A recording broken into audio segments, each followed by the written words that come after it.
Salve, salve, fã da velocidade! Seja muito bem-vindo, seja muito bem-vinda! Chegamos com mais um Pelas Pistas, o podcast mais veloz da internet brasileira, edição 98 do nosso programa. Estamos chegando na 100ª já, daqui a 2 semanas chegaremos na 100ª edição do Pelas Pistas. Você já sabe, like no vídeo, se inscreva no nosso canal no YouTube, em todas as plataformas de áudio, também na Zapping. Vamos que vamos acelerando num fim de semana em que Lewis Hamilton vence. É o primeiro Pelas Pistas que a gente faz com vitória de Lewis Hamilton na Fórmula 1. Tivemos também grande vitória do Pato O'Ward na Fórmula Indy. Vitória brasileira com o Caio Collet na Indy Next. Tivemos também ali de novo uma polêmica com o Gabriel Bortoleto na Fórmula 2 e muitos assuntos do mundo da velocidade para você que nos acompanha. Vamos que vamos aqui acelerando então sem perder muito tempo. Eu sou o Thiago Alves. Hoje, Christian Fittipaldi está comigo de novo. Tudo bem, Christian? Tudo jóia? Opa, tudo ótimo. É o Júnior, hein? Então, O Aero Júnior não ele pousou. sumiu? Hã? Eu tô preocupado, porque a gente... Peraí, alguém recebeu a mensagem Então, dele? não recebi mensagens do Nem mensagem? Júnior há 3 dias. Será que ele brigou com a gente? Eu não sei. Será que ele arrumou apresentadores melhores para fazer um outro podcast? Aí semana que vem tem lá o Nelson, novo podcast, não sei o quê. A verdade é que ele não chegou ainda na prova da European Le Mans Series. A prova foi no domingo. Ou atrasou o voo? Atrasou o voo. Atrasou o voo. Ele ficou tão puto que ele nem mandou recado pra gente. Não, tô bravo aqui, tô preso no aeroporto, não sei o quê. Enfim, ele chegou na 4ª colocação na classe dele, na P2 Pro. Tá. Lá no European Le Mans Series, o Serrinha e o Drugo conseguiram o pódio. O Drugo foi segundo. O Drugo foi segundo e o Serrinha foi terceiro. Tá. Pelo menos eu vi uma foto do Serrinha no terceiro. Depois eu vi uma outra classificação, ele estava em quarto. Mas como eu vi a foto dele no pódio com o champanhe, fica registrado que ele chegou em terceiro. Assume-se que ele chegou em terceiro, exato. Se acontecer alguma coisa, peço desculpas pra vocês. Vocês podem colocar nos comentários se acontecer algo com o Serrinha. E se o Serrinha, que já veio aqui no programa e está vendo no programa também, pode colocar depois o que aconteceu, se foi pódio realmente ou não. Semana também de WEC aqui, hein? E antes da gente entrar na WEC, já foi anunciado oficialmente a nova casa do Serrinha na Stock Car ou não? Cara, ou ainda só são rumores? Então, eu não lembro agora se já foi oficialmente. Não. Como a gente já sabe qual é, não sei se foi oficial ou não. Tá. E aí, a gente fala ou a gente segura? Que ele vai pra Blau ou a gente pode segurar qualquer coisa que não... Ai, caramba, falou. Tá parecendo eu. É verdade. Então, tá vendo? Ó. É o que se fala, né? Pelas pistas também é cultura. Eu ensinando coisas pro Thiago, talvez. É a voz da experiência que eu valorizo. Tanto que o Christian muito tomando seu chá britânico aqui, apesar de ser... Bom, britânico, a gente acabou de correr em Silverstone, né? Exatamente. Estamos aqui tomando o nosso chá das 5 no horário britânico quase, porque agora a gente tá gravando 10h20 da manhã da segunda-feira. Bora que bora. Inclusive de Wimbledon, eu saio daqui e vou pra Wimbledon também. Tô bem na Inglaterra esse fim de semana. Você continua na vibe da rainha, British. Né? Então. É isso aí. Você já sabe, tem os nossos produtos do Pelas Pistas na nossa lojinha, pelaspistas360.com.br. Já tem itens se esgotando na nossa lojinha. E em breve teremos as nossas canecas também do Pelas Pistas. Ou as xícaras, como diz o Christian. Essa xícara é um teste que eu tô fazendo pra ver se ela não vaza. Exato. E nada embaixo. Tá aprovada? Já que ela não tava, ela tá aprovada. Daí, ó, eu quero ver todo mundo comprando a xícara. Inclusive teremos E onde é que tá modelos. o Pelas Pistas? Calma, teremos sugestões. Tá Vai ser bem legal aqui. Tá. Eu vi o modelo, a Cal mostrou a prévia. Tá bem legal. Bem legal. Vão ser 2 tipos de canecas. Ela só mostrou pra você, não mostrou pra mim. Então, porque é surpresa. Ah, Você participou da confecção de uma. Você se deu bem, você saiu bem dessa. Você participou da confecção de uma, que Tá. eu tô ligado. E vem a outra que um pouco mais genérica, mas muito legal e tem a ver com o nosso tema, que é o Pelas Pistas. Vai, vambora. Bora lá, bora acelerar, turma. Uma grande corrida que tivemos na Inglaterra nesse último fim de semana, Grande Prêmio da Inglaterra, vitória de Lewis Hamilton, né? Um grande evento. O final de semana foi inteiro. muito legal. Né? Você inclusive até escuta de vários pilotos dizendo o evento do ano, a corrida que eu mais gosto de participar. Porque, no contexto geral, fim de semana em Silverstone é fantástico. E ainda tem uma coisa que foi muito legal, que no sábado tá tendo a Eurocopa também. Tava todo mundo assistindo. Todo mundo assistindo no telão, então tinha lá a Mercedes, que tinha feito a primeira fila, né, com o Hamilton e com o Russell. Os dois assistindo a disputa de pênaltis no telão. Tinha pouca gente atrás deles. Pouca gente lá atrás. E foi muito legal essa imagem do fim de semana também. Eu acho que pra Silverstone, pra Inglaterra, inclusive pra Fórmula 1, não poderia ter sido melhor, né? Primeira fila da Mercedes, que fazia relativamente... a última primeira fila foi em 2022, acho que aqui em Interlagos. Então até que não fazia tanto tempo, mas a gente sabe que... Não lembro se foi a primeira fila Interlagos aqui. Eu sei que foi dobradinha no final da prova. Eu também não lembro. Bom, enfim, mas a Mercedes nos últimos anos, ela tá mais para trás do que para frente. Quando a gente fala para trás, disputando o quarto, quinto, terceiro, eventualmente para tentar chegar no pódio, tudo. Então, ver a Mercedes lá na frente, porque eles realmente andaram o final de semana inteiro, foi muito legal. E outra coisa que foi extremamente bacana foram 3 ingleses, né? 1, 2, 3. 1, 2, 3 no quali. Eu tenho quase toda a certeza, nunca tinha acontecido na história de Silverstone. 3 ingleses classificarem em primeiro, segundo e terceiro. Tá. E foi ali o Lando Norris em terceiro. Você falou da Mercedes, olha só que coisa. A última vez que a Mercedes venceu 2 provas seguidas, né? Venceu com o Russell e venceu com o Hamilton agora. A última vez que a Mercedes venceu 2 provas seguidas, na verdade foram 3 provas seguidas, foi em 2021. Brasil, Catar e Arábia Saudita, que havia sido a última vitória do Hamilton na Fórmula 1 até então. E a última vez que ela venceu com 2 pilotos diferentes, 2 seguidas, tipo, venceu com um e depois venceu com o outro, também foi em 2021, na Rússia com o Hamilton e na Turquia com o Bottas. Foi a última vez que a Mercedes conseguiu 2 vitórias seguidas, dobradinha, né? 2 provas seguidas com pilotos diferentes. E venceu agora com o Russell e vence agora com o Hamilton. Uma vitória também que depois eu vou passar todos os recordes que envolveram essa vitória do Hamilton, mas que como corrida foi muito boa. E como ele guiou? Também. Ele guiou muito. Ele teve alguns momentos, inclusive você ouvia aquele papo entre ele e o Bono, né? Não, deixa comigo, tá tudo em ordem, sabe? E ele falando, deixa comigo, tá tudo em ordem. Por exemplo, aquele momento da chuva, que ele caiu de segundo para quarto ou primeiro para terceiro, eu não lembro. Primeiro para terceiro, isso. Primeiro para terceiro, que ele perdeu algumas posições. Eu entendi, sabe? A linguagem dele no rádio, você percebia que ele estava numa serenidade extrema e guiou muito. Guiou muito. O rádio que eu mais adorei foi aquele lá tiveram 2. Quando a Mercedes passou um rádio para ele dizendo, tá chovendo em tal curva. Ele respondeu, não tá mais chovendo. Porque ele tava sentindo na pele. Ele tava guiando o carro, ele tá vendo na viseira se tá chovendo ou não. E realmente, aquele período de 2, 3 minutos, porque foi meio louco, né? Chove, para, chove, para. Exatamente. Aquele período de 2, 3 minutos realmente tinha parado de chover. Só que o pessoal olhando tudo na teoria, né? Olhando os radares, tudo encoberto em cima de Silverstone, tudo achando que estava caindo o mundo e, no entanto, na prática, não estava chovendo. Então, aquilo foi legal. E no final, quando eles foram para aquele sprint final, que a Mercedes mandou um rádio para eles, eu sinceramente não lembro qual que era, ele falou, não, ok, deixa comigo. Tipo... Eu sei o que eu tô fazendo. Eu sei o que eu tô fazendo. Eu tô em controle da brincadeira aqui. Porque aquela parte final a gente vai comentar um pouco mais, mas realmente quando os pneus ali, as trocas das equipes, foi realmente uma situação em que a hora que o Max fez a ultrapassagem para cima do Lando, eu até pensei, putz, será que dá para chegar? Mas realmente o Hamilton tinha controle da prova. E aquele primeiro rádio que você comentou, quando ele cai de primeiro para terceiro, a hora que tá, é no meio da disputa ali que tá eles dão uma escapada na pista e depois ele volta, o Lando passa, o Piastri tá chegando, o Russell tá... Então, tipo, os 4 se matando ali.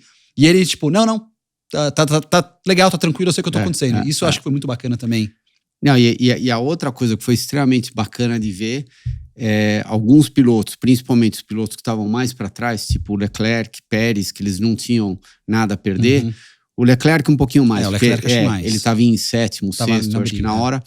Daí mandaram ele para o box para trocar de pneu, colocaram os inters, né? E daí eles saíram de novo e debulharam o pneu em 2 voltas. Agora, teve um período, a transição dos 4 primeiros andando de slick numa pista que já estava ficando molhada, você via spray voando dos carros, e o que estava mexendo os carros dele, meu Deus do céu, eu grudado na televisão, eu assistindo aquilo lá, e eram umas curvas que você precisa camete, sabe?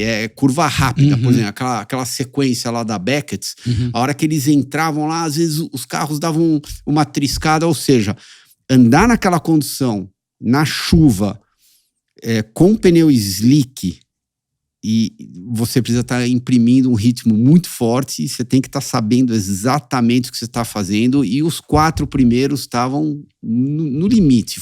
Aquilo foi bem legal de ver. Foi a melhor prova do ano até agora? Eu acho que ela foi mais completa. A Áustria foi muito boa, principalmente o final. Tá. Teve a parte do meio, que ela foi meio morna. A Áustria foi muito boa porque teve uma disputa direta. Tá. Essa daí acabou não tendo uma disputa direta. Teve disputa, mas ninguém foi super agressivo, entendeu? Eu acho que não teve uma disputa tão intensa quanto na Áustria. Isso. E é óbvio que lá na Áustria o Max, por exemplo, foi muito mais agressivo nas reações dele do que ele foi aqui em Silverstone. Em Silverstone ele tomou 2 passadas, ele nem mexeu o carro. Ele não é do Max, parecia uma vovozinha guiando o carro. E ele desceu a reta, foi o Piastri e o Lando. E o Piastri e o Lando que passaram ele por dentro, ele meio que, ok, passa. Tudo bem, tem DRS e tudo, mas o contrário seja dito, né? Quando o Lando estava defendendo do Max, logo no final da prova, sim, quando então, o Max foi pra ele segunda. pelo menos tentou pegar uma linha interna. Sei lá, eu vou pegar a linha interna, tentar dar uma dificultada, eu não sei se vai funcionar, e realmente o Max, com uma certa facilidade, por causa da asa móvel, acabou passando ele por fora. Mas, aproveitando que você tocou nesse assunto, só para encerrar nosso grande debate Áustria, eu pensei bastante durante uma semana, até chegar lá na Inglaterra. E eu acho que o maior culpado da Áustria, na minha opinião, foi a Fórmula 1. Porque no momento que foram os comissários, é isso que eu quis dizer, no momento que o Max deu a primeira mexida na hora da freada, que você não pode fazer isso, claramente está escrito no regulamento, ele nunca teve uma advertência, ele nunca teve uma bandeira branca e preta. Tipo, opa, fique esperto que a gente está te olhando. Cartãozinho amarelo. Exatamente. Se você fizer isso de novo, você vai tomar um cartão vermelho. Nunca foi dito nada para ele. Ele tomou aquele pênalti no final da corrida?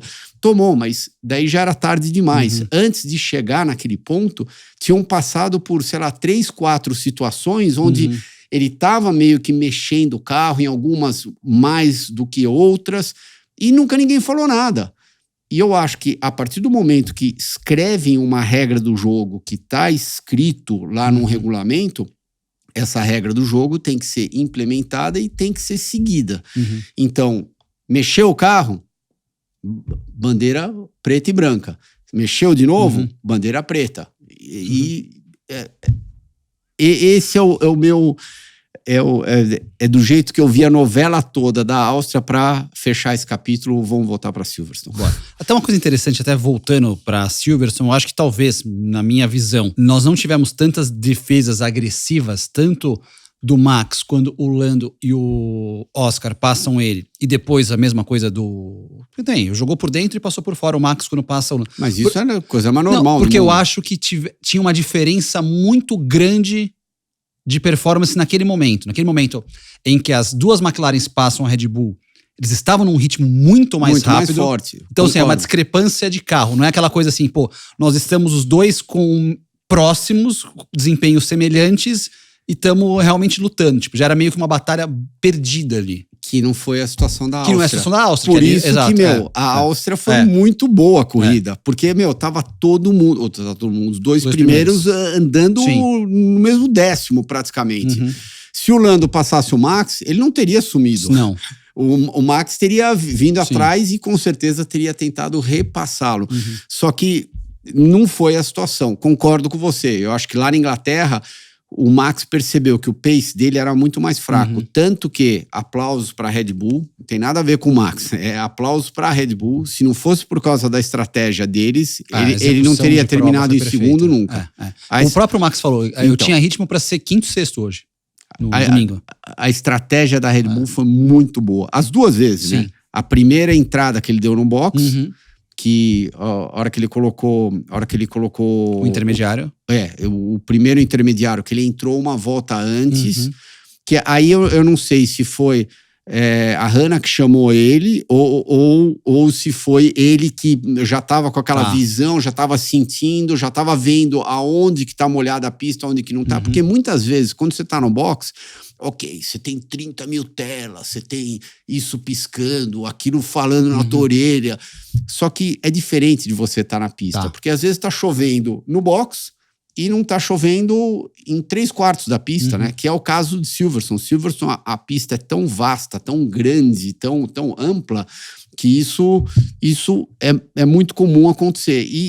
E daí, nesse caso, é melhor você perder um pouquinho em 1/4 da pista, andando mais devagar de pneu slick, só que também, por outro lado, você vai ganhar muito mais estando no pneu certo do outro lado da pista, que foi o caso do Piastri, por exemplo. A McLaren errou a chamada dele, a gente até comentou isso ontem.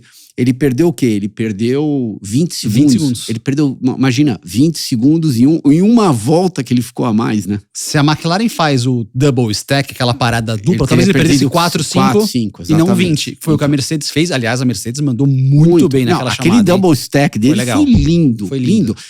3.1 e 3.3. Eu não lembro qual foi a ordem direito. Eu acho que foi 3.1 pro Hamilton e 3.3 pro... Foi fantástico. Foi fantástico. Foi... Porque os carros estavam próximos, né? Então, foi tipo, uau! E que permitiu que colocou. Não, muito próximo, porque a hora que eles entraram o quê? 2, 3 por segundos aí, de diferença um do outro, sabe? Muito perto, Por aí, realmente foi muito doido. Você tocou num ponto muito curioso, que é isso que eu queria falar. Já podemos começar pensando em campeonato, a começar a fazer contas de chances perdidas pela McLaren e que talvez a vantagem que o Max tem poderia ser menor. Porque, eles venceram em Miami. Tá. Aí depois nós tivemos Canadá, que eles tiveram chance de ganhar e não ganharam. Mônaco talvez menos, porque Mônaco foi uma prova foi no quali e o Piastri chegou bem perto ali de conseguir, mas Mônaco menos. Barcelona era pole position e perdeu a chance também de ganhar ali na largada e também preso atrás do Russell e não chegou na disputa.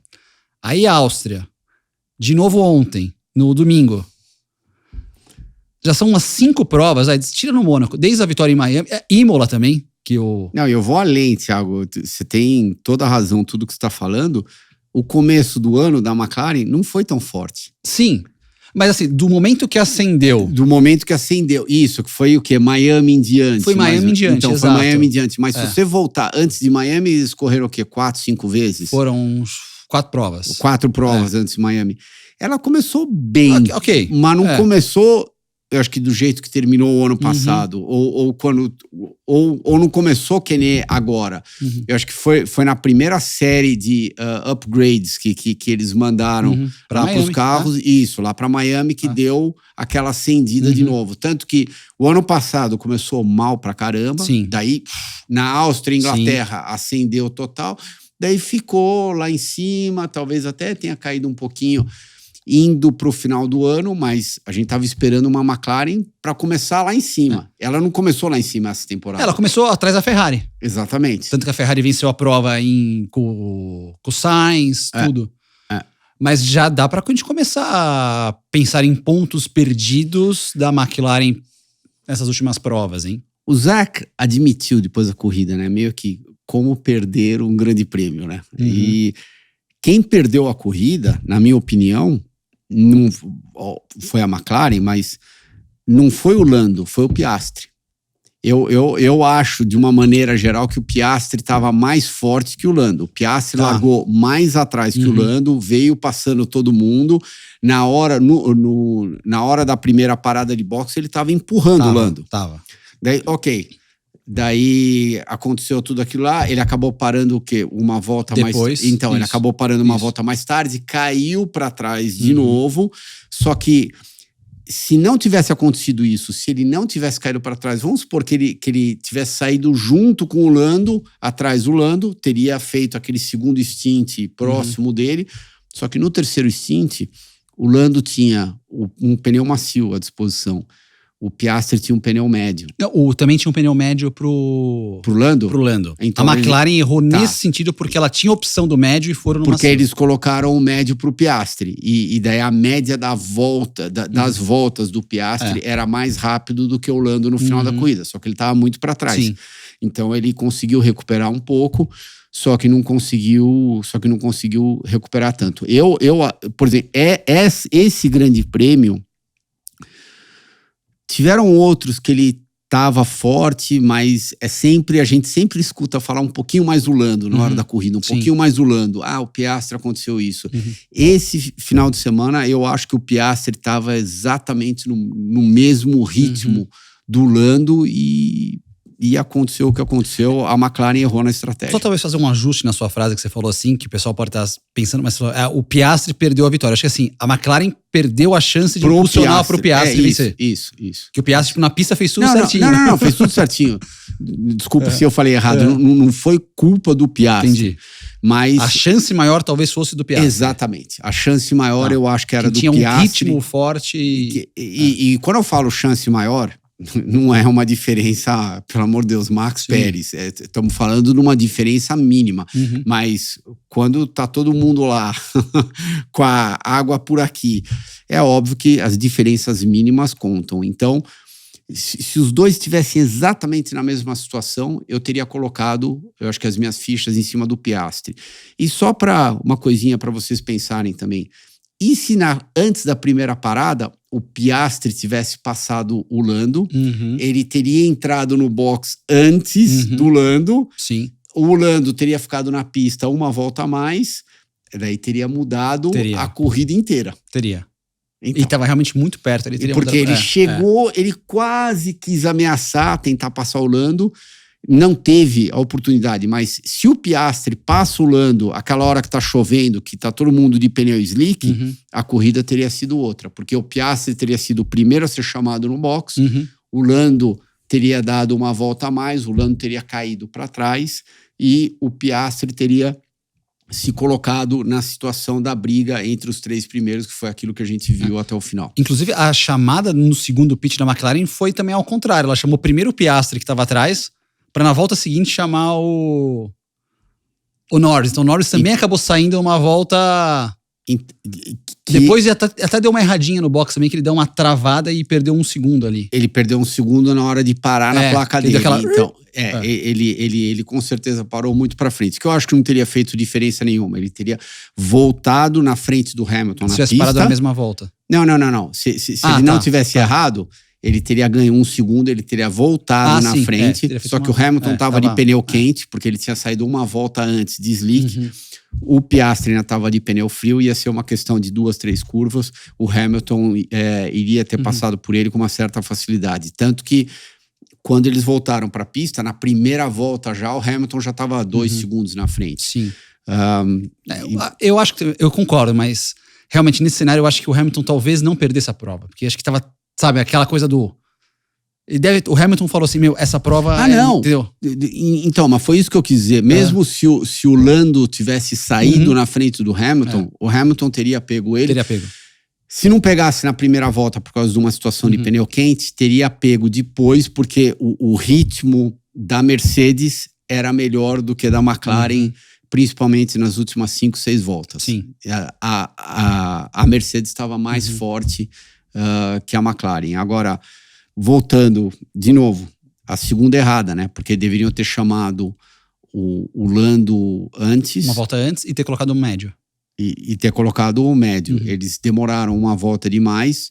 Até aí, ok, mas não ok. Mas vamos assumir ok. Agora, o que eu não entendi, por que não chamaram os dois na mesma volta? Ainda mais que eles estavam 15 segundos ou 20 segundos um do outro. A Mercedes consegue double stack com os dois carros entrando a 2, 3 segundos um do outro. Por que eles não chamaram?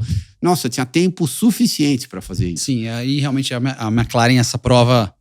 É aquilo que a gente até comentou, acho que uns 2 programas atrás, e comentamos também no da Áustria, que é como a execução de prova... É importante, né? Os detalhes que muitas vezes a gente não leva em consideração, mas e isso a Red Bull foi muito bem nesse fim de semana e tem sido muito bem ao longo do ano. E a McLaren não foi bem, e a Ferrari também não foi bem em várias provas, que é executar isso. Tipo, é a parada perfeita, sem erros, que no caso da Red Bull aconteceu o erro no pit na Áustria. Então, sabe, quando você executa muito bem uma parada, que para, tipo, um pit normal, não sei o quê, um faz em 2, outro faz em 2.8, esse 0.8 vai fazer uma diferença... Não, às vezes faz, porque você volta na frente do seu concorrente... Ou volta atrás e já era. Ou volta atrás e daí já era, já muda a história da corrida. Talvez não num circuito permanente, que é menos difícil de passar, mas você pega uma situação de rua, por exemplo, dependendo da pista... Vai, Baku. Se você sair na frente em Baku, tudo bem. Você saiu uma volta depois, você tá na frente de pneu frio, ok. Só que até você chegar na primeira grande reta ou na reta do box, você tem quase a volta inteira.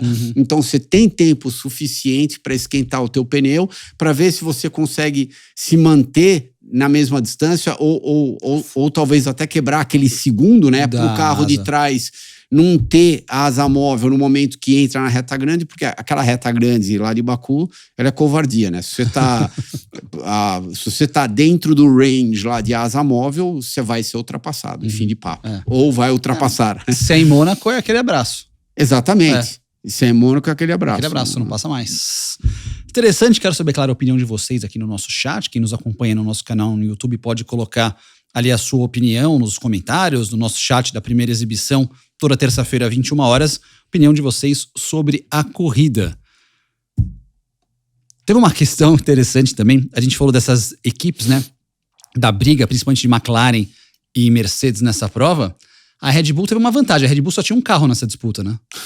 Porque o outro, o Pérez não se classifica de novo, largou até dos boxes, aproveitou para trocar. Olha só que coisa absurda.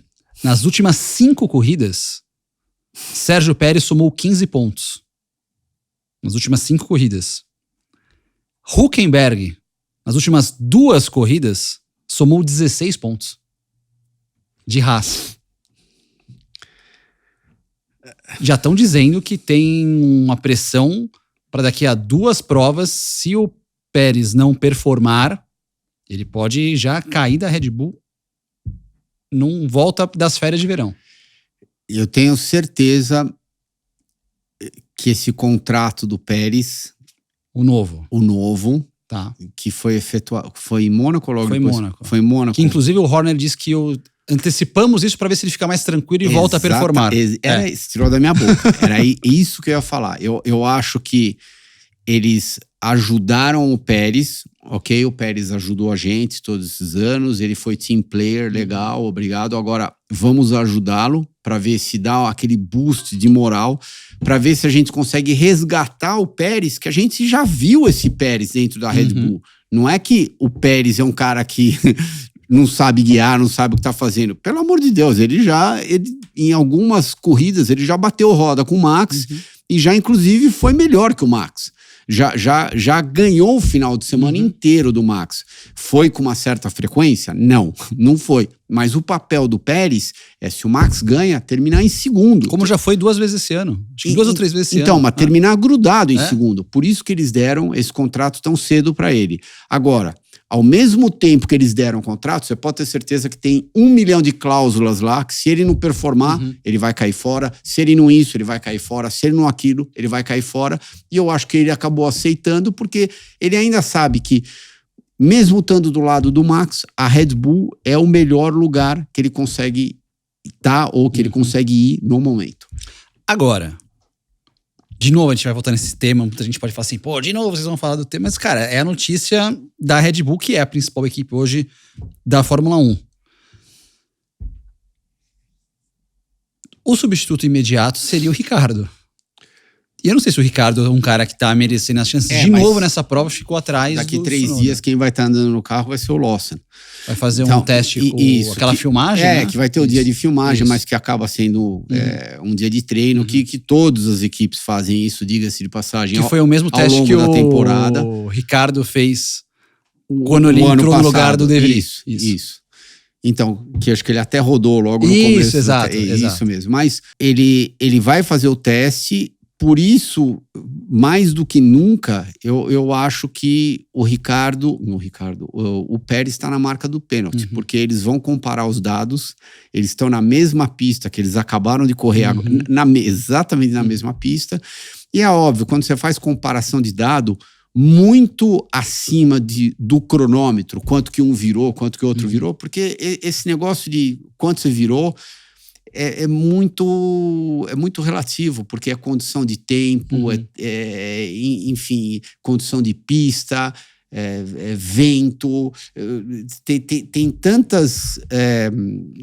tem tantas situações diferentes de um dia para o outro que podem beneficiar um e podem deixar o outro piloto numa situação muito mais difícil, mas os dados são os dados. Eles vão saber exatamente com quanto combustível você está, que tipo de pneu está saindo, daí vão ver velocidade mínima de um e de outro nas curvas, aproximação de curva, onde que um põe o motor, onde que o outro põe o motor. Tem muitas situações onde você consegue chegar a uma conclusão muito melhor usando os dados do que só usando o cronômetro em si. Tudo bem, o cronômetro funcionava na década de 60, 70. Que aí era só quem era mais rápido, então, só. Até comigo na Fórmula 1, quando eu comecei, já tinha telemetria. Então, a gente já usava bastante telemetria, mas era uma telemetria bem básica, ou seja, só frenagem no final da reta, onde você punha motor e velocidade mínima de curva. Não tem tudo tão elaborado que nem tem hoje em dia. Então, por esses e outros motivos, a Red Bull sabe o que eles têm embaixo deles. E o Pérez, ele está deixando de performar por algum motivo, mas não é falta de talento. Vai ver, ele não é um Max Verstappen, que claramente todo mundo sabe disso, mas o cara é talentoso. O cara que ganhou prova, subiu o pódio, sabe conservar pneu. E não foi uma prova que ele ganhou, sabe? E teve vários pódios. Com carros ruins. Com carros mais difíceis de guiar. E mesmo nas categorias de acesso para a Fórmula 1, ele teve sucesso. Não foi um cara que apareceu do nada, de repente a Red Bull contratou Sérgio Pérez por causa da Telmax, que pagou sei lá quanto, e enfiou ele no carro e, ele tá se defendendo que nem o Stroll, por exemplo. Tá. Vai bem, mas estamos falando de dois níveis de pilotos completamente diferentes, diga-se de passagem.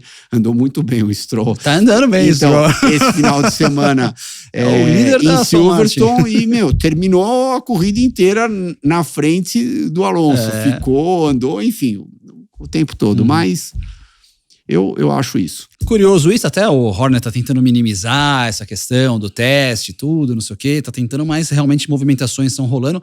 Vai ter um teste, além da filmagem, do Lawson com o carro 22.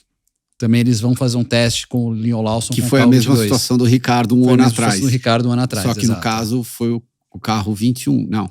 Foi o 21 e teve a filmagem também. Ele teve mas ele andou com um carro de um ano antes. Que você pode andar com um carro de 2 anos de diferença. 2 anos. Isso, 2 anos. Então no caso, o ano passado ele andou com um carro de 21. É que agora já é o carro da nova geração. O 22 já é o do novo regulamento.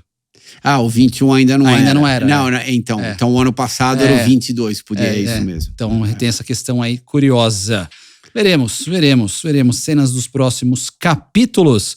Uma outra curiosidade interessante também, Logan Sargeant não é mais o último colocado da Fórmula 1. Foi 11º colocado no Grande Prêmio da Inglaterra e o Bottas agora está na última colocação do campeonato. 7-5 em qualis para o Sargeant contra o Pérez no ano. Eu acho que o Bottas tá fora ano que vem. Você acha que ele tá fora? Eu acho que ele tá fora. Tem uma cotação boa na Williams ali. É que tá tão misturado esse mercado de pilotos. É óbvio que tudo tá girando em torno do Sainz. Tá. Aquilo que acontecer com o Sainz vai meio que... A hora que resolverem qual é a casa do Sainz, vai desencadear tudo embaixo dele. Mas vai ser rápido. Vai meio que desmoronar. Tipo um dominó. Tá. Exatamente. Eu gostei da notícia que eu vi, que o Sainz deu uma acendida na Mercedes de novo, tem a possibilidade, se bem que o Kimi venceu, acabou emplacando. E foi a primeira vez que ele realmente andou. Sim. Andou andou de calar a boca de todo mundo. E era uma situação difícil, tá? Uma situação difícil, pista molhada, com safety car no final da corrida, embolou todo mundo de novo, relargou, ele não deixou a peteca cair. É isso que você tem que fazer quando você está na categoria de acesso, no último patamar, antes de chegar para a Fórmula 1. Então, é isso que o Kimi deveria estar fazendo desde o começo do ano. Não estou falando ganhar todas as corridas, que é muito difícil, praticamente impossível. Mas se você não está ganhando, você está entre os 3 primeiros o tempo todo. Está em 4º, 5º. Até então, ele tinha aparecido, acho que uma corrida em 4º, ele tinha terminado. Então, o Kimi se colocou numa situação forte de novo para a Mercedes, mas, falem bem ou falem mal, o Toto não é idiota. E eu acho que ele está olhando o big picture. O que eu acho que ele pode fazer? Ele vai oferecer 1 ano de contrato para o Sainz. O Sainz vai pegar esse 1 ano de contrato, ainda mais depois que ele está vendo o quanto que a Mercedes está melhorando. Pode ser a grande chance da vida dele. Por exemplo, se a gente voltar na temporada que o Button foi campeão do mundo. 2009. Tá? Isso, 2009. Ou seja, ele foi para uma equipe que praticamente 2, 3 meses antes do começo da temporada, a equipe não existia. Faliu. Ela não existia.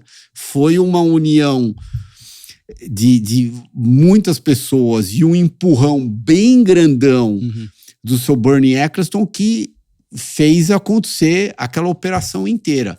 Que não imaginaram que ia ser aquele tamanho do volume, do ritmo que foi. Exatamente. Tanto que depois do primeiro teste, eu nunca mais esqueço disso, o Rubens estava andando na Espanha. Barcelona. Lá em Barcelona. E eu não lembro porque cargas d'água, eu estava voltando da Inglaterra, eu tive que ir para a Inglaterra. Na hora que eu vi o resultado, eu liguei para ele, mandei o texto, eu falei, foi isso mesmo? Ou vocês estavam com um pneu extremamente mole, com meio litro de combustível, só para fazer um tempo para arrumar patrocínio, né? Sim. Que muitas pessoas fazem isso. Ele falou, não, o pior que foi isso mesmo. O pior no bom sentido. Ele falou, não, o pior que foi isso mesmo. E daí eu nunca mais esqueço ele falando, ele falou, você vai ver na Austrália como a gente vai andar. E realmente, eles foram para a Austrália e andaram pra caramba. Então, vai ver o Sainz tá enxergando a mesma situação na Mercedes, mesmo se oferecerem um contrato de 1 temporada para ele, como aconteceu no caso do Rubinho e do Button, naquele ano que o Button acabou sendo campeão do mundo. Vai ser realmente muito curioso essas movimentações aqui de título, como também foi bacana poder ver o Hamilton voltando a ganhar. Eu falei que eu ia passar alguns números dessa vitória do Lewis Hamilton, porque ele vira, com a vitória em Silverstone, ele chega a 9 vitórias no mesmo circuito. 9 vitórias em Silverstone, é o recordista da Fórmula 1 com vitórias no mesmo circuito. O recorde anterior era do Schumacher, que tinha 8 vitórias em Manicourt. Agora, mais impressionante, isso daí foi muito impressionante, ainda mais que é um recorde. Agora, onde eu fiquei impressionadíssimo foi que a gente está em 24, né? Isso. De 2014 até 2024, o Hamilton subiu todas as vezes no pódio. Foram 10 pódios consecutivos em Silverstone. Sim. 7 vitórias, 1 segundo lugar e 2 terceiros lugares. E os 2 terceiros que ele teve foi nos piores anos da Mercedes. No passado ele foi terceiro. Que foi o ano passado e o ano retrasado. Que foram os 2 anos mais difíceis da Mercedes, principalmente se você comparar com 2014 em diante. Sim. Inclusive, o pódio desse ano foi o mesmo pódio do ano passado em posições invertidas. Os 3 que subiram no pódio, o Max, o Lando e o Hamilton, foram os mesmos em posições invertidas. Misturaram ali o pódio. O Hamilton chega a 104 vitórias na categoria, tinha 103, o recorde mantém 104. Ele vence, o primeiro piloto a vencer em 16 temporadas diferentes na Fórmula 1. Ele tem um recorde que foi o primeiro piloto que venceu ao passar de 300 corridas na Fórmula 1. Geralmente, isso é legal. Nunca ninguém venceu ao passar de 300 corridas. 15 pódios na mesma pista, você falou que são 10 seguidos desde 2014, né? 2014. Mas são 15 no total. 150 pódios no mesmo time, também é o recorde. E 199 pódios na Fórmula 1, então o próximo é o pódio 200 do Hamilton na Fórmula 1. E também não é o recorde de piloto mais velho a vencer na Fórmula 1, mas é o mais velho a vencer desde o Mansell em 94 na Austrália. E tem uma cena que é muito legal, ele com o pai, com o Anthony, depois no pódio ali, que, tipo, o abraço dos dois, que é muito emocionante aquela cena lá, porque, pô, começo de carreira de piloto nunca é fácil, até tem a história que o Anthony Hamilton tinha 3 empregos para poder bancar ali o kart, as primeiras viagens, os testes de fórmula. Depois apareceu o Ron Dennis. Antes do Ron Dennis, que também ajudava, mas não era tipo 100% financiado. Tem uma ajuda, claro, que ajuda, mas tinha que ter um outro investimento ali. Tinha que ter um outro aporte financeiro. O cara dá 50%, mas ainda tem 50% para pagar. E é claro também, desculpa te interromper, claro, Thiago, mas esse dinheiro do Ron Dennis, ele continuou ao longo dos anos porque o Hamilton estava delivering. Porque lógico, ele estava entregando. Sim. Porque se ele não tivesse entregando, você pode ter certeza que o Ron Dennis teria puxado o freio de mão. Sinto muito, a McLaren está com dificuldades financeiras, ela não pode te patrocinar. Enfim, alguma historinha ele teria contado para ele. Só que como ele estava entregando, vamos acreditar. E eles estão vendo, né? Enfim, quem faz isso há muito tempo, sabe? Você chega na pista, você bate o olho, você pode errar algumas vezes, mas na maioria das vezes você vai acertar. Que você sabe para que lado o negócio vai virar, você sabe. E tem uma frase que chamou muita atenção, que ele comentou depois, ele falou, eu pensei que eu não ia ganhar mais na Fórmula 1. E você vê, o cara que é o recordista, todo mundo falou assim, vai chegar a 200 vitórias. Porque na Fórmula 1, quando você tem aquele momento de alta, você vai chegar em toda coisa. Mas tem os momentos de baixa. O esporte, ele é feito de ciclos. Lógico. Talvez esses últimos anos, ciclos mais dominantes do que na história, que antigamente eram 2, 3 anos que uma equipe dominava. Hoje a gente teve um domínio, da Ferrari de 5 anos, tivemos um domínio da Mercedes também de, uns 8 anos. E a Red Bull nesses últimos 4 anos, também 3, 4 anos dominando. Mas o cara pensou, talvez eu nunca mais ganhe na Fórmula 1. Você comentou algo interessante agora, né? Que você falou dos altos e baixos ciclos, né? Do esporte, em qualquer modalidade, né? Não é só automobilismo, né? A gente vê essas histórias de conto de fada em várias modalidades diferentes. Agora, uma coisa que é igual para qualquer esporte, que nunca vai mudar, é impossível você mudar, é feito de momento, é feito de energia, é feito de emoção, é feito das imagens. Se você não está presente na pista, no caso de Silverstone, corrida de Fórmula 1, as imagens que estão captando o Hamilton parando o carro, a emoção dele. Depois que passa 1, 2 semanas, as pessoas naturalmente elas começam a esquecer. Então, a emoção que o Hamilton teve ontem, ele nunca mais, ele vai lembrar na cabeça, mas ele nunca mais vai conseguir resgatar daqui 5 anos, 8 anos, 10 anos, porque passou. E não teve coisa mais legal do que aquilo que a gente viu ontem, a hora que ele parou o carro. Você via que, indo de encontro com aquilo que você tinha dito, que ele falou, inclusive, né, que eu achava que eu nunca mais ia vencer de novo, ele parou o carro, colocou a mão na viseira, claramente estava chorando dentro do capacete, muito emocionado. Ele falou, mas não é que eu ganhei de novo? E ele ganhou ganhado. Ele ganhou porque ele guiou. Ele não ganhou porque 4 carros quebraram e daí a corrida... Por exemplo, a situação do Russell, não tirando nenhum mérito do Russell, que esse ano... Russell começou a primeira temporada dele na McLaren... muito boa. Como? Na Mercedes.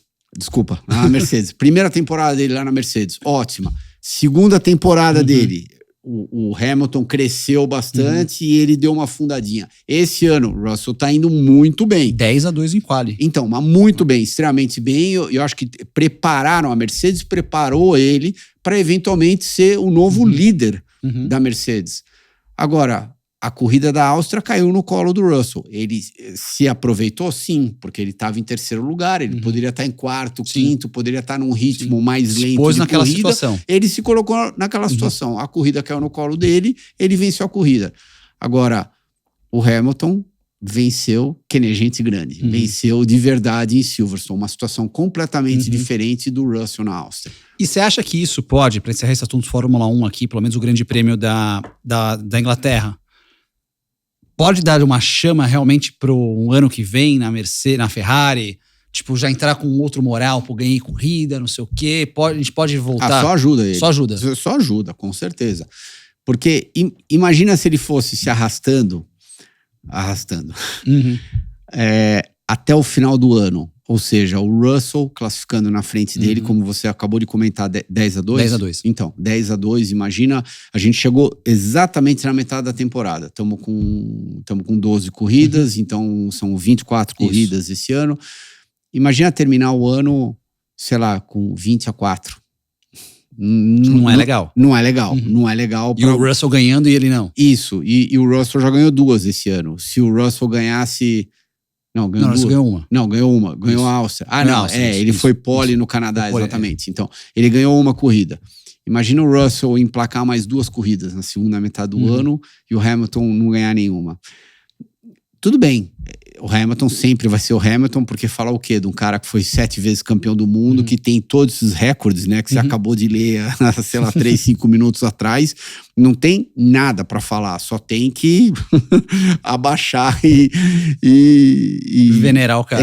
Venerar o cara, mas é uma situação diferente. E eu acho que ele tá indo pra Ferrari agora com o pé direito, motivado. Ele também comentou, gostei muito de um comentário dele ontem, assim que ele desceu do carro, ele virou e falou assim, eu queria muito essa vitória porque eu sabia que era a minha última vez que eu ia correr de Mercedes, uma equipe que fez tanto por ele aqui na Inglaterra. E é óbvio que a Inglaterra é muito importante para ele. Então, mais do que nunca, ele queria vencer em Silverstone, porque a próxima vez que ele pisar naquele circuito, ele vai estar pisando com as cores italianas. Nossa. Vai ser legal ver Silverstone vermelho, hein? Então, Silverstone vai ser legal, hein? Red Silverstone. Na época tinha o Red 5, lembra? Do Mansell, que era... Vai ser legal ver isso daí. Então, e historicamente, a Ferrari anda relativamente... Sainz venceu lá. Então, o Sainz venceu lá, o Leclerc já tinha subido no pódio várias vezes. O Sainz, ok, não chegou lá na frente, mas não fez uma corrida de toda a péssima. Tava no rebolo. Exatamente. Tava e teve momentos da corrida que ele era o carro mais rápido da pista. Ele tava no rebolo. Então, você já pensou se o Hamilton for pra Ferrari e daí a Ferrari dá uma acertadinha ou tem aquele final de semana mágico e ele ganha em Silverstone Ferrari? Então, nossa, vai ser... Não, a décima. A décima é um número bacana, nossa, né? Legal, fechar com 10 é bom. Veremos cenas dos próximos capítulos, claro, comentários abertos para você que nos acompanha aqui. Já que tocamos no assunto Kimi Antonelli, bora falar da Fórmula 2, que teve polêmica, antes, então volta. Tá, só para terminar. A Haas deu uma acendida, hein? O Ayo, que é o chefe da Haas, disse que, olha, estamos lutando para ser a 5ª força do grid. Então, e eu vou em linha com isso que ele falou. Agora, é uma pena que o Hülkenberg Sai, exatamente. Porque eles estão vindo num momento que parece que eles conseguiram se reestruturar de novo. E coincidência ou não, essa é a segunda temporada do Hülkenberg lá na Haas, né? Desde quando ele voltou a segunda. Então, a primeira temporada eles gramaram, em algumas ocasiões o Hülkenberg deu aquela acendida na classificação, que claramente ele é mais forte na classificação, até agora ele é mais forte na classificação do que nas corridas, mas... A Haas, eu acho que está conseguindo entregar um carro que ele consegue andar bem, ele consegue guiar do jeito que ele gostaria de realmente guiar na corrida, e ele chegou em sexto, porque ele chegou em sexto. O único carro que parou na frente dele foi o Russell. Tudo bem, teria terminado em sétimo. E o Leclerc vai também, a posição natural dele seria o 8º. Não, seria 7º, porque... Então. Mas assim, ele fez uma prova perfeita. Sempre entre os 7 e 8 primeiros. Não é que ele largou em 13º, 14º, daí os dois quebraram, ele passou um carro, bateu e ele terminou em 9º. Marcamos pontos em Silverstone. Não, ele chegou em sexto andando. Um ritmo muito bom. Vamos abrir de novo parênteses, capítulo da Áustria. Chegou na frente do Pérez, lá na Áustria, de Red Bull. Dando o repasso no Pérez. Dando o repasso no Pérez na última volta. O Pérez passa, ele repassa. Então, ainda bloqueando um pouquinho a roda dianteira. Então, aplausos para a Haas. Aplausos para a Haas. Eu não vejo um Magnussen ficando lá. Inclusive estão realmente já batendo no anúncio de Ocon e o Berman já está confirmado. O Berman já está confirmado. Um K-Mag lá, eu ficaria extremamente surpreso. Eu também acho que ele não sai. Aliás, acho que ele sai, o K-Mag. Inclusive, nos testes da Pirelli, que nós vamos ter terça e quarta, Pietro anda na terça e o Berman anda na quarta. Tá. Já nos testes da Pirelli que vamos ter em Silverstone também aqui nesse meio de semana. Tá. Fórmula 2? Opa! Bora pra Fórmula 2. Tivemos a primeira vitória do Kimi Antonelli vencendo na prova sprint. Mas o grande assunto, vou até pegar aqui os resultados. Na sprint deu o Kimi Antonelli com o Zeni Malani em segundo e com o Kush Maini chegando na terceira colocação, não na pista, mas depois a punição da manobra dele com o Bortoleto que vamos comentar aqui. O Enzo... O Bortoleto subiu no pódio, inclusive. O Bortoleto subiu no pódio, mas o Maini ficou com o terceiro lugar depois, que foi a punição pro Bortoleto. O Bortoleto acabou em quarto.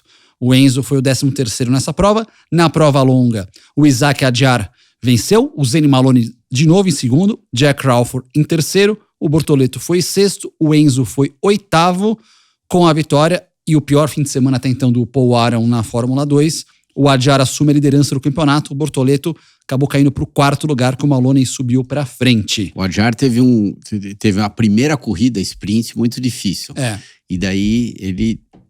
picotou a principal. Ele picotou a principal, isso. Exatamente. Que é o piloto Red Bull ali, o Isaac Adjar, que vai para 133 pontos. O Paul que andou Aron, no primeiro treino de Red Bull. Que andou no primeiro treino de Red Bull.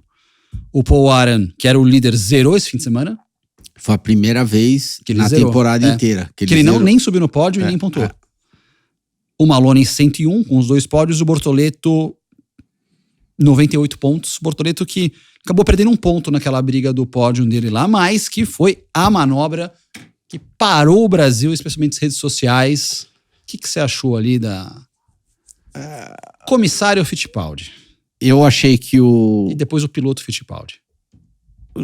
O Kush Maini e o Bortoleto, essa rivalidade deles não começou em Silverstone.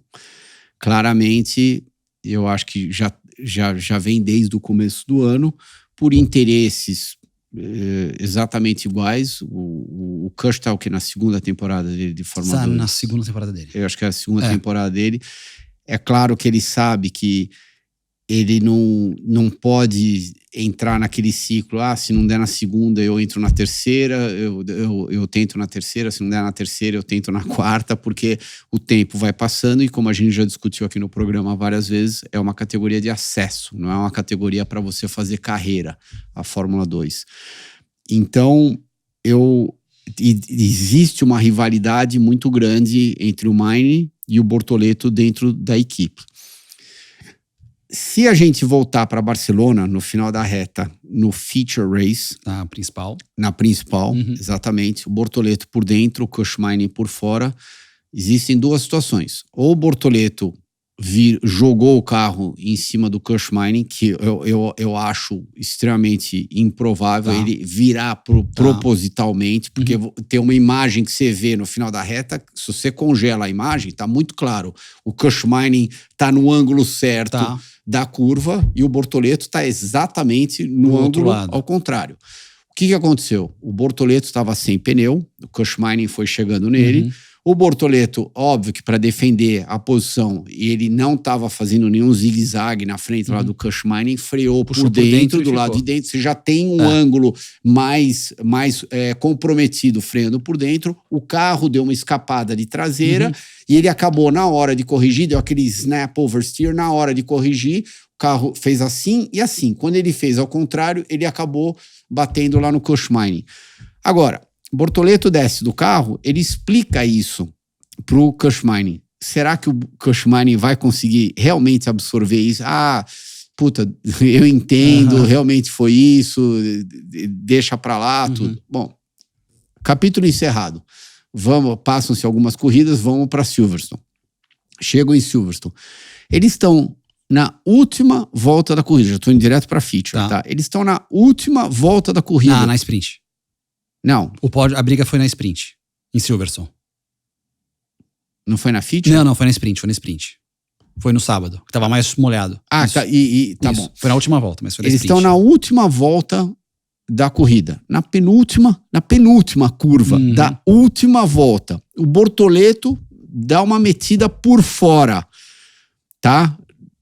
Você acha que não vai passar nada pela cabeça do Cushmine, que ele vai tentar alargar o carro ao máximo para colocar o Bortoleto numa situação comprometida e daí ele conseguir dar um X na saída da curva para terminar na frente dele? É óbvio, porque naquela fração de segundo vai tudo passar pela cabeça dele. Até antes, a hora que eles entraram na última volta, ele já tá olhando no espelhinho, ele tá vendo, ó, o Bortoleto tá chegando, ele tá num ritmo mais forte.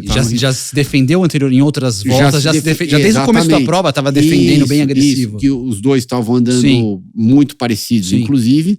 O Bortoleto mete aquele passãozão por fora, e daí, a hora que ele consegue dar o X, uma manobra até que bem legal, a gente pode... Bem agressivo, achei bem legal. Então, bem legal, a gente pode falar, também ele jogou ele lá fora, se ele não tivesse jogado ele lá fora, ele não teria conseguido dar o X nele. Eu não sei se ele não teria conseguido. Eu acho que ele teria dado o X do mesmo jeito, porque aquela para a direita que vai para a linha de chegada, ela é muito apertada. Então, mesmo se o Bortoleto não fosse lá fora e o Cushmine conseguisse ficar lado a lado com ele, a hora que eles virassem para a direita... quem tá por dentro tá tão devagar que quem faz a curva por fora com um pouquinho mais de ângulo consegue dar o X nele. E daí ele acabou chegando, sei lá, quanto na frente lá do... Não. É que ele passa por fora depois ali, ele passa por fora da pista além dos track limits. Na hora que ele fica por fora na primeira curva, ele é exprimido, aí o Gabriel, ele dá a volta, ele cruza na frente do Maine, só que ele sai pra fora da zebra. Ele sai pra fora da zebra. Porque ele não conseguiria fazer a curva do lado, ele estica pra acelerar. E daí ele termina na frente. Chega em terceiro. Ele chega em terceiro, só que daí penalizam ele porque fala que ele cortou caminho. Que ele ganhou vantagem.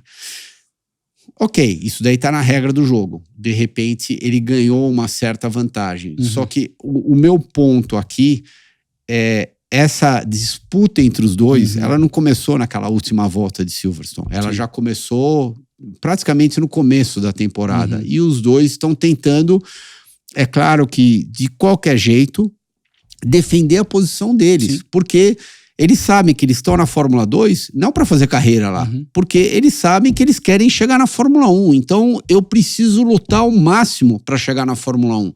Daí a gente pode abrir aquela famosa discussão aqui, mas será que o Cushmine não foi muito pesado com ele? Será que isso? Será que aquilo? Mas, sinceramente, eu vi alguns comentários, só porque ele é brasileiro, tiraram, penalizaram ele, isso aqui. Não, isso aí, pelo amor de Deus. Eu acho que a gente pode comentar que o Cushmine foi pesado com ele, do mesmo jeito que a gente pode falar que o Bortoleto também jogou pesado lá em Barcelona. Poderia ter estragado a prova do Cushmine, acabou não estragando. Os dois terminaram. Os dois terminaram, mas poderia ter mandado os dois para fora. O cara para Júpiter. Então, essas situações, elas são muito delicadas de serem analisadas e às vezes é diferente para os comissários, é difícil para os comissários tentar seguir o histórico de todos os companheiros de equipe, de todo mundo que tem rivalidade com todo mundo. Você não consegue, é muita coisa que você tem que keep track of. Então, a única coisa que eles conseguem fazer é tentar ir pelo regulamento aquilo que está escrito. O Bortoleto levou vantagem, cortou caminho, então ele vai ser penalizado. Aí eu queria pegar em relação ao regulamento e ao ganhar caminho, ganhar vantagem. Pensando na situação pista molhada, menos aderência, você não tem o controle total do carro, você estava bem molhado naquele momento. O fato isso tem que ser levado em consideração numa análise de acidente, por exemplo, no IMSA. Vocês levam em consideração isso? Eu sei que é outro mundo a análise do IMSA, do análise da Fórmula 1. Eu falo do IMSA porque o Christian atuou como comissário em algumas provas no ano passado. Porque assim, a pista estava molhada. Então, por exemplo, a hora que o Gabriel ficou lado a lado e ele vai entrar na última curva à direita e que o carro claramente não consegue ficar perto, ele dá o pé no acelerador, porque ele quer ganhar a posição, claro. E ele escapa para além ali da zebra, acelerando sem a tração ideal. Isso é levado em consideração ou o pessoal é muito quadrado nesse sentido? Você sabe que você trouxe algo à tona muito interessante. E, coincidentemente, teve uma situação parecida com essa. A gente foi para Mosport o ano passado, e daí tem bom, ninguém conhece Mosport, mas para quem já acompanhou algumas corridas, ou enfim, para quem já tem mais idade, acompanhava a Fórmula 1, quando você vai para a parte mais extrema da pista, ou seja, você tem uma curva de alta, que você desce, entra num vale, e daí você tem uma subida extremamente forte, e daí no finalzinho da subida você freia, tem a sua área de frenagem vira para a direita para uma curva dupla, para uma curva longa, bem apertadinha. dupla, bem apertadinha. E daí teve uma situação durante a corrida que tinha outro carro rodado do lado de fora, tinha acabado de rodar, ou seja, a situação aconteceu muito rápido. E eles meteram uma bandeira amarela, justo na hora que um protótipo estava passando um carro de GT. Não era nenhuma disputa entre dois protótipos que você tem que daí arriscar até mais o seu ponto de frenagem. Era um ponto de frenagem para aquele protótipo que estava fazendo a ultrapassagem relativamente fácil, porque ele estava passando por um GT. E na hora, eles penalizaram, cara.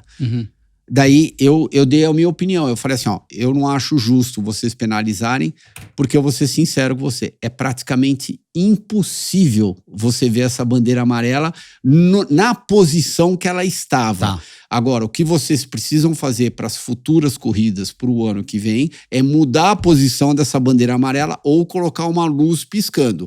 Mas ela estava no canto esquerdo da pista, onde o teu olho já está na tangência do lado direito, numa subida que você está chegando, sei lá, 240, 250 no final da reta. Você tem que reduzir de sexta para segunda marcha, com o carro na frente que você está ultrapassando. Como é que você espera que o piloto vai ver uma bandeira amarela do outro lado da pista, atrás da brita, lá no cantinho da curva? Esquece. Não existe essa possibilidade. E eles reverteram essa penalidade que eles iam dar por causa disso. Bom, resumindo toda essa conversa longa aqui que a gente acabou de ter agora, eu acho que o automobilismo norte-americano, eles jogam esse jogo de flexibilidade, eles não vão tanto pelo livro. E o que eles falam? Se você tem algum problema, você sobe aqui na torre de controle, ou durante ou depois da corrida, e a gente vai te explicar, não é da nossa cabeça, a gente vai te explicar por que a gente penalizou ou não te penalizou. Coisa que é diferente no automobilismo europeu, internacional, sei lá, Fórmula 1. Em vários casos, até a gente vê aqui na Stock Car, que entra num nível de complexidade muito grande. Tem que ter o jogo de cintura, porque nunca nenhum caso é igual ao outro. Só que o que é feito lá na IMSA? No momento que a gente toma uma decisão que eventualmente não possa estar escrito lá no livro, a gente te prova por que a gente tomou essa decisão. E não porque a gente resolveu tomar essa decisão, porque a gente acha que isso aconteceu por causa daquilo e daquilo. Não, a decisão foi tomada por causa disso. Se você acompanhar o in-car dos carros, você vai ver que a bandeira amarela, ok, naquele segundo de corrida, ela estava acionada, porém, dentro do cockpit você não consegue ver. Então, é injusto você penalizar o cara. Boa. Então, realmente, caberia talvez essa flexibilização. Claro, você pode mandar sua opinião sobre também esse caso. Não, e também, Thiago, só para finalizar isso daí lá do Bortoleto, eu entendo onde você quer chegar, porque a pista estava numa condição difícil, tudo. Agora, como é que você consegue julgar o nível de aderência? O que é difícil? 1 milímetro de chuva é difícil, 3 é difícil, 5 é impossível. Se um está com o pneu um pouco mais gasto que o outro. Então, são variáveis que elas não existem. O que é regra. Do mesmo jeito que uma vez em Montreal, terminei em sexto a corrida, eu fui desclassificado porque o meu carro estava meio quilo abaixo. Agora, você vem falar para mim que meio quilo vai fazer alguma diferença na performance? Não vai fazer diferença nenhuma. Só que a gente estava fora do regulamento. Fim de papo. Agora, só aproveitando esse gancho também aqui, rapidinho. Na hora que eu vi a manobra, eu até coloquei no meu Twitter, eu falei assim, na pista ele chegou em terceiro, vamos ver se os comissários vão achar isso ou não, já imaginando que talvez os comissários fossem punir o Gabriel, e puniram. Mas eu acho que foi uma imagem boa pro Gabriel, porque mostrou que é o cara, sabe, mostrou a agressividade, mostrou o que eu sou capaz de fazer. Eu acho que isso foi melhor do que o pódio para ele Tipo, na última volta o cara não quer saber, eu vou passar o cara, me espremeu a prova toda, então eu vou passar e passei o cara. A Então, Fórmula 2 já correu quantas vezes até agora? 10?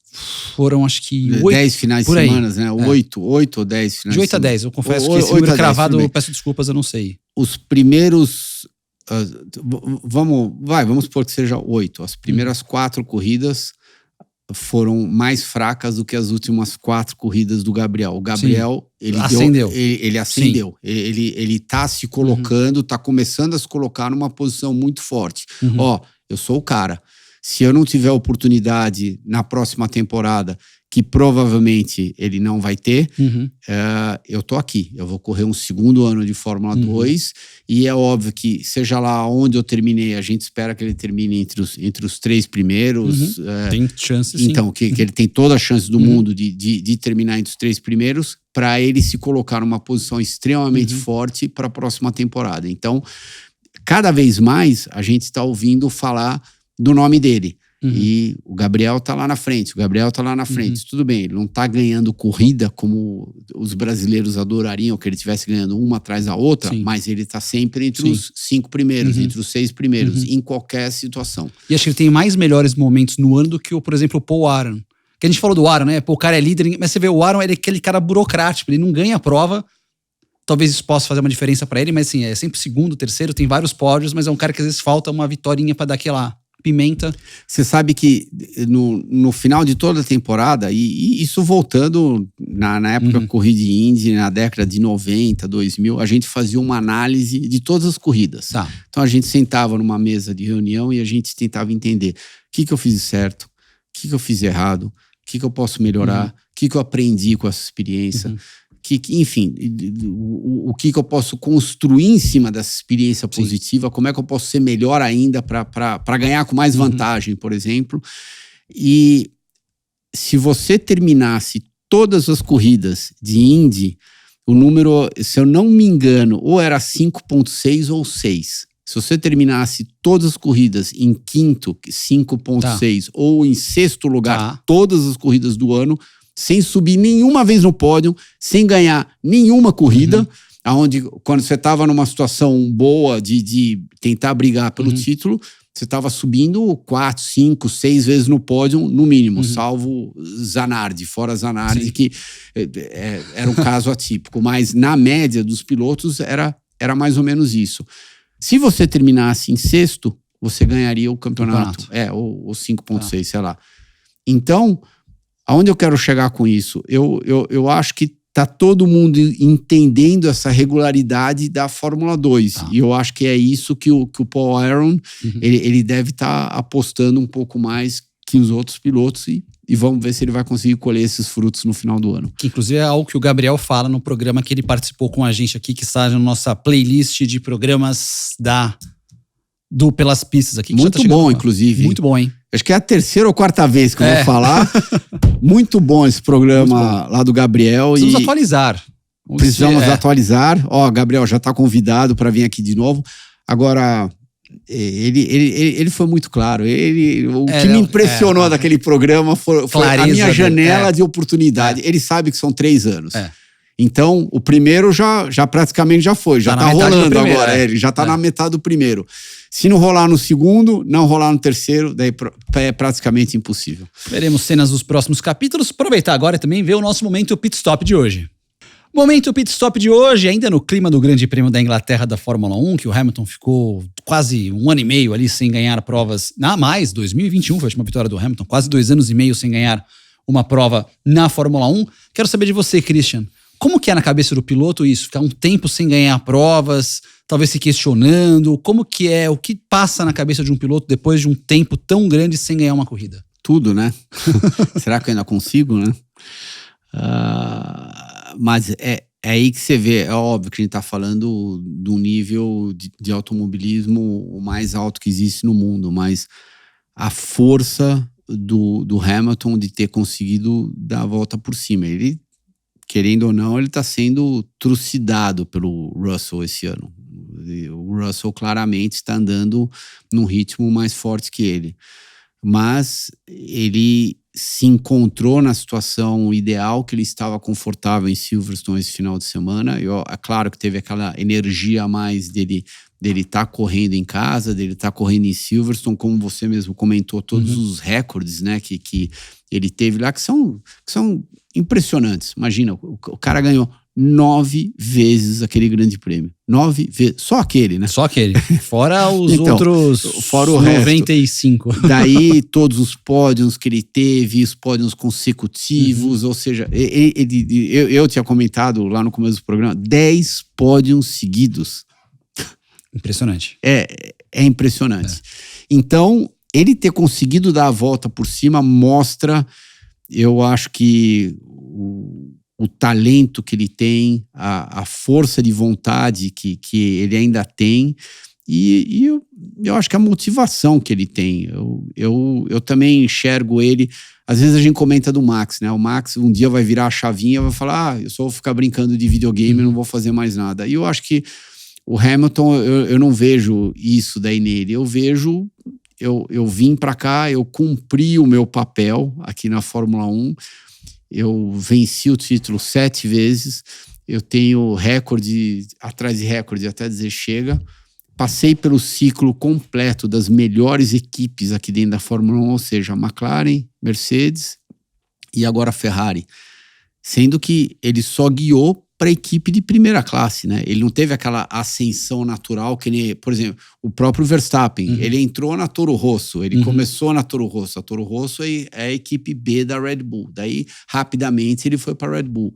Mas muitos outros pilotos, Leclerc começou na Sauber e daí ele acabou indo para a Ferrari.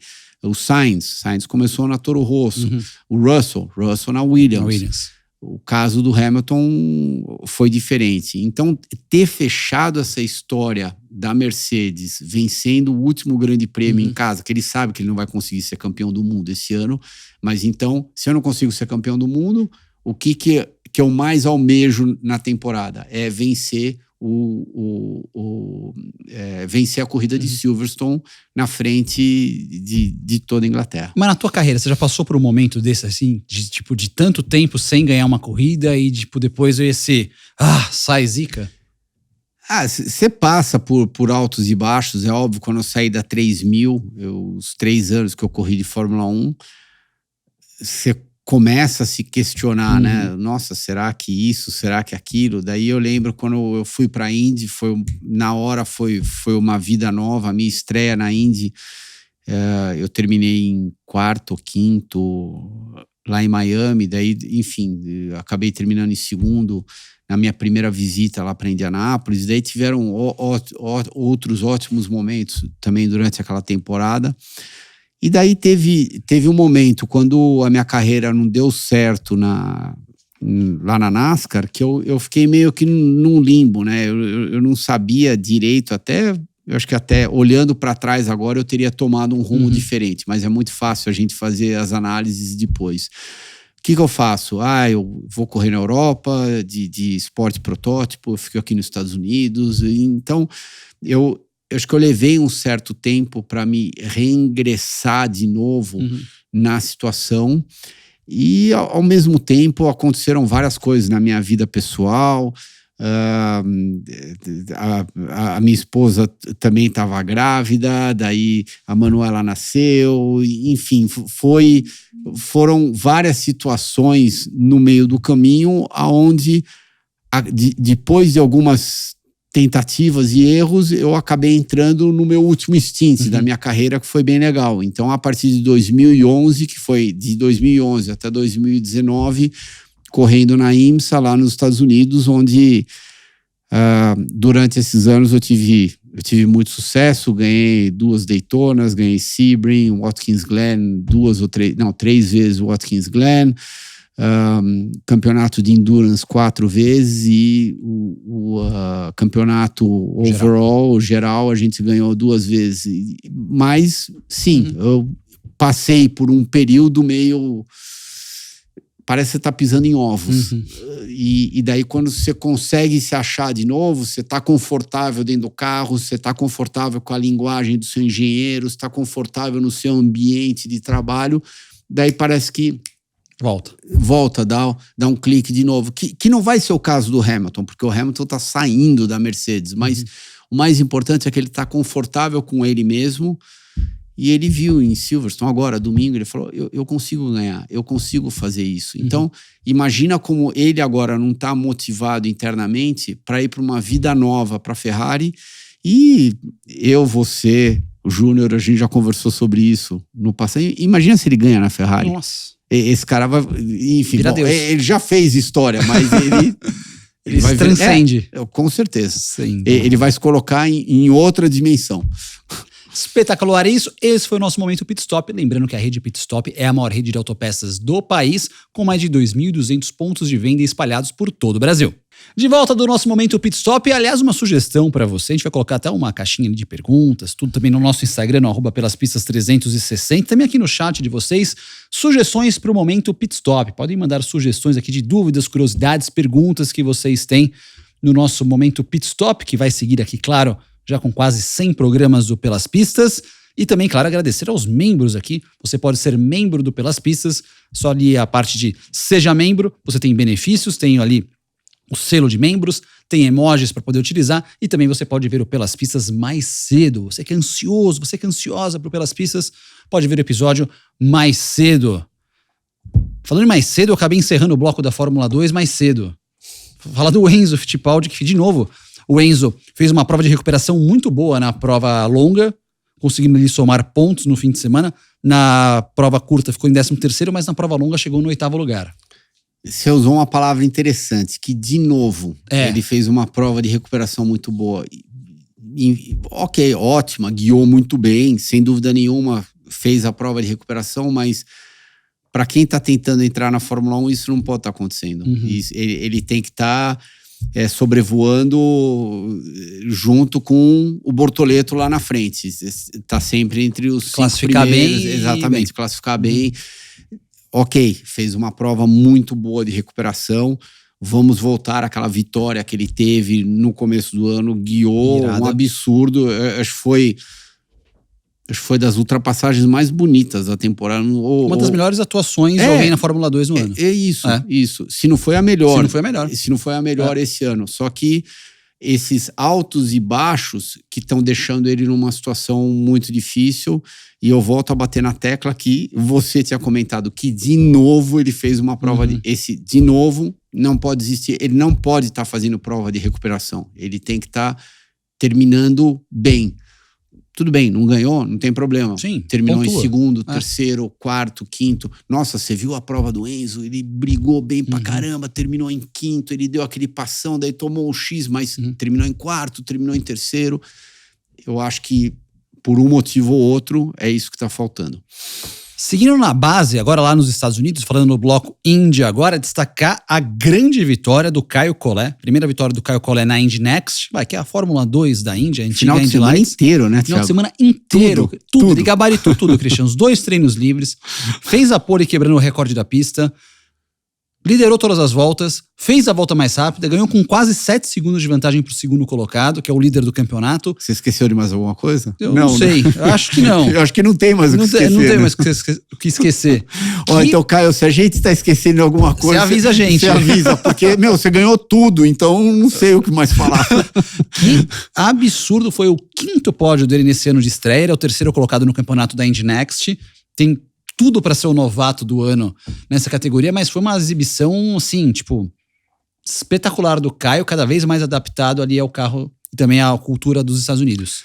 Eu acho que você falou 2 coisas interessantes, cada vez mais adaptado ao carro e à cultura do automobilismo norte-americano, que é bem diferente do automobilismo europeu. Ele veio mais do automobilismo europeu, então... Tá tudo novo para ele, é tudo novidade. É óbvio que em 1, 2 corridas se aprende, sem dúvida nenhuma, mas tem aquele detalhezinho que às vezes não leva 2 corridas para se aprender, leva uma temporada inteira, leva 2 temporadas. Eu lembro comigo mesmo, nossa, eu tava aprendendo coisa na Indy.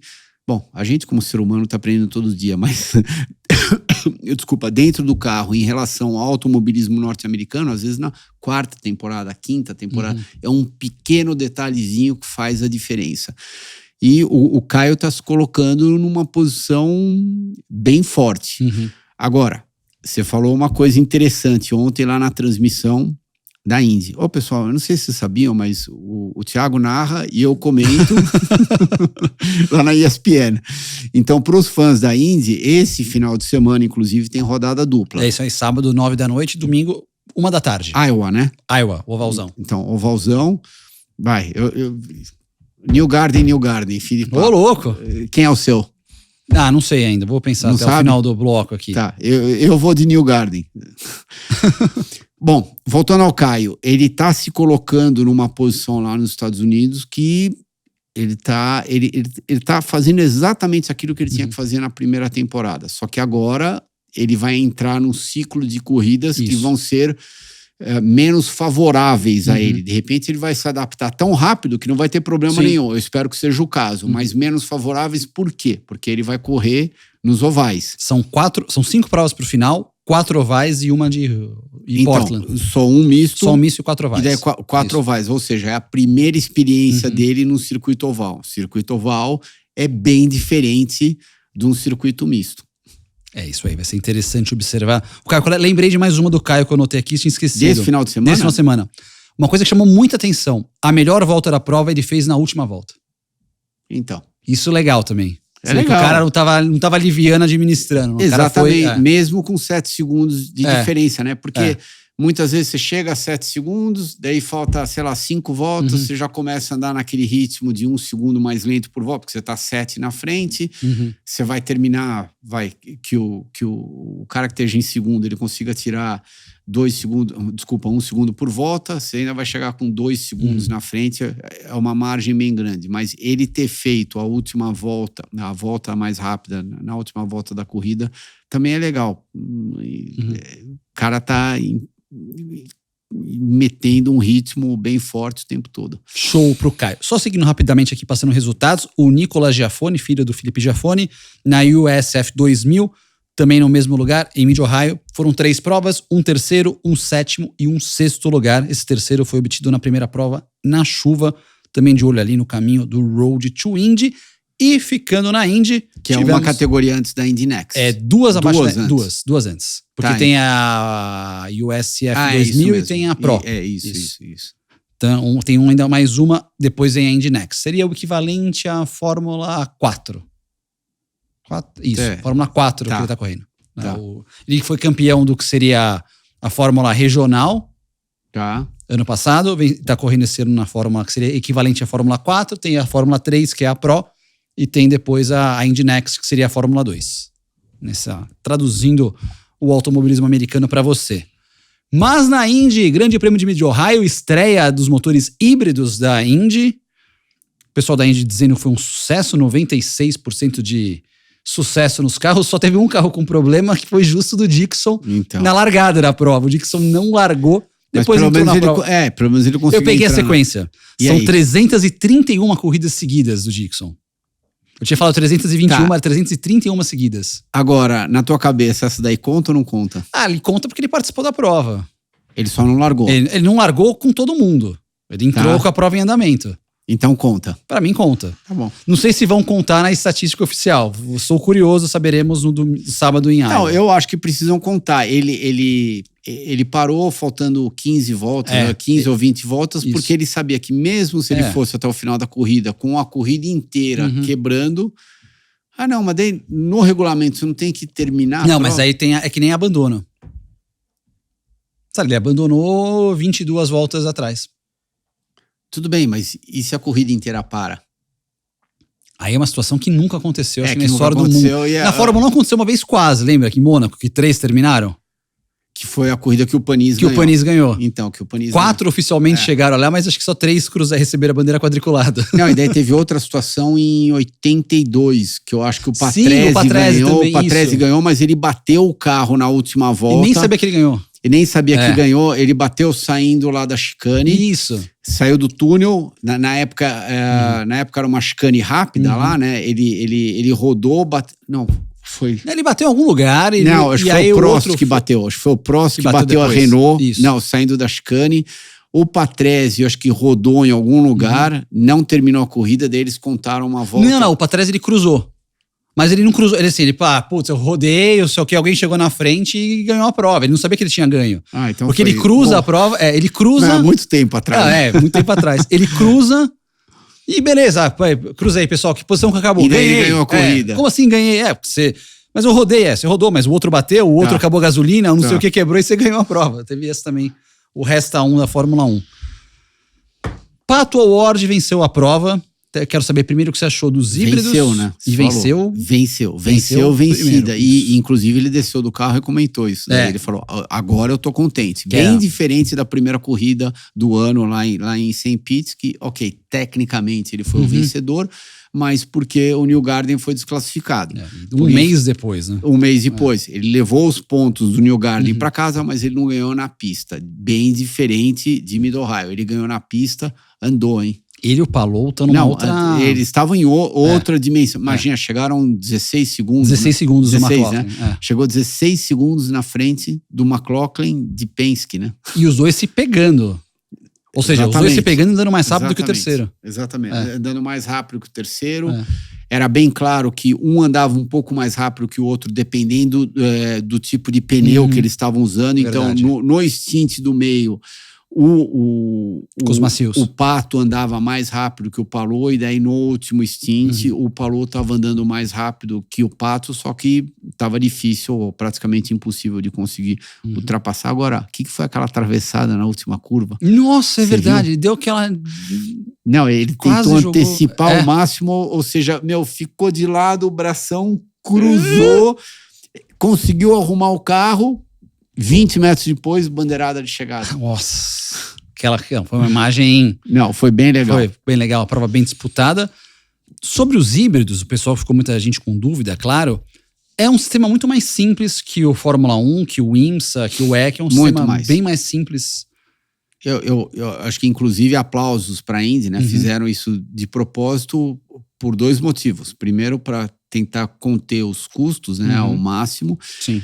E segundo, para ter certeza que no momento que fosse implementado, que se tivesse 26 carros largando, que os 26 provavelmente iriam terminar a corrida, né? Que a gente não ia ter uma série de problemas mecânicos e só 5 carros terminando a corrida, 6 carros terminando. E, por ironia do destino, como você tinha comentado, Thiago, o único que teve problema foi o carro do Dixon antes da largada, na volta de apresentação. Um dos carros que mais testou. Então. Os testes prévios, né? Porque concentraram em Penske e Ganassi, e o carro do Dixon foi um dos que mais andou de todos e foi o que deu o problema do... Pra você ver como são as coisas. Né? Daí você troca um sensorzinho lá, dá tudo certo. Deram uma carga, funcionou o carro perfeito, normal, andando ali. E daí andou a corrida inteira, eles só pararam, porque não fazia mais sentido ele andar até o final da corrida.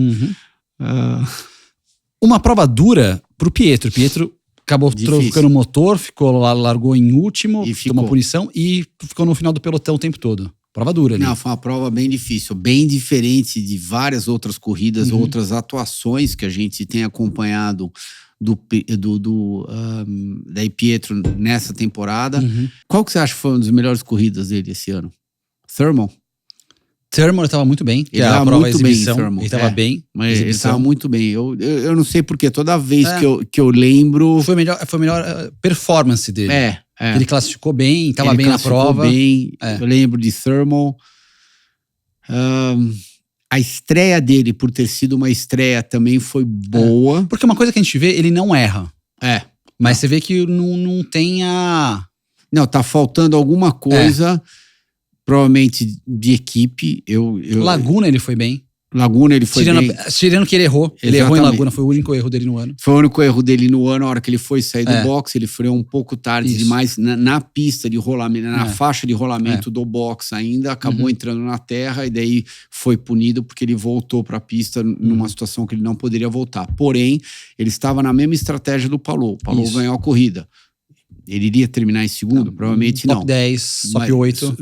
Top 8 sólido, ele ia terminar. Agora, eu não acho que ele tenha a mesma equipe que o Lundgaard tem, que o o Graham tem, que o Graham tem, com certeza que não, porque evidentemente ele é dono da equipe, filho do dono, então é óbvio que ele vai ter, ou tentar ter o melhor engenheiro, o melhor mecânico número 1, o melhor mecânico número 2, e isso é claro que faz uma diferença, principalmente nas paradas de boxe. A gente já vem acompanhando... Teve um pitch horrível nessa última prova. Não só nessa prova, verdade. Você também chamou atenção na prova de Elkhart Lake. Também. Ou seja, ele entra no box, daí na hora que termina o ciclo todo de paradas, ele cai para trás. Sim. Mas ontem, ele não tem culpa nenhuma disso. Teve uma parada de 11 segundos. E o normal na Índia é 7-8. 7-8. 11,5. Então, isso daí não é culpa dele. Mas daí você vai somando essas perdas de tempo, por exemplo... O Malucas na prova, lembra? O Malucas também deixou morrer o carro. O pitch dele foi longo, de terceiro ele caiu para 13º. Exatamente. Mas isso foi diferente. Foi um erro do piloto. Foi um erro do piloto. Mas é só pegar a diferença de tempo como que cria... Anda pra trás. Diga de passagem, abre parênteses, nossa, a atuação do Malucas, aplausos, hein? Aplausos. Muito bom. Para quem estava fora de pulso quebrado há tanto tempo e acabou perdendo o contrato dele lá na McLaren, ele andou muito esse final de semana. Ficou em terceiro e estava bem. Andou muito bem.